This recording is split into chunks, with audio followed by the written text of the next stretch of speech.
If you listen to new music or think, you're traveling and what have you, do you automatically in your head critique every percussionist and drummer that you hear and kind of rate them?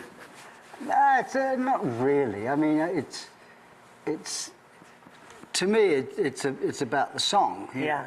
A song either moves you in some way, or it doesn't. You know, it either can make you feel something, or It's funny. I was watching Shark Tale the other day. Yeah. A great film. On my own, I'm embarrassed to say. Yeah, I was watching it. It was near the end now, that's my excuse. Anyway, and this groove came on at the end of the film, And I wrote down, Shark Tale, end, great groove, And he's like chair dancing, watching the cartoon. That's awesome. Because I've got 5 kids, and 44 Jolie, 40 Simon, 27 Lily, and 15-year-old Nick, 11-year-old Matthew.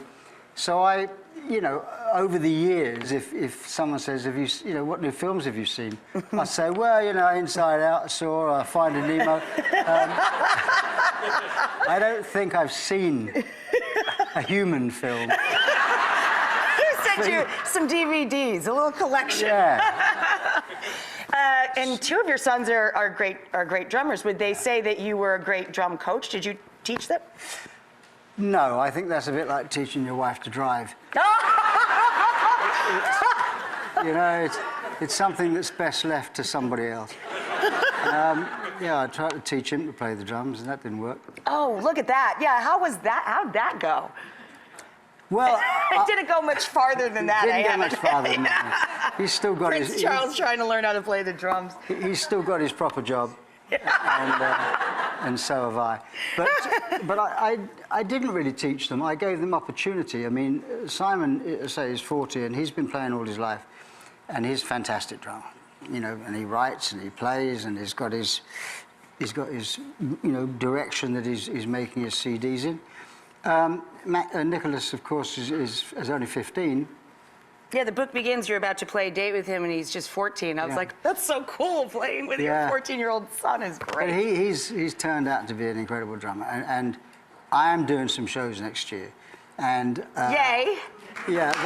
We're waiting. And they're going to be in Europe at first, but, things will come around. I'm just taking it slowly. But Nicholas will be my drummer. That's fantastic. Yeah. That's cool.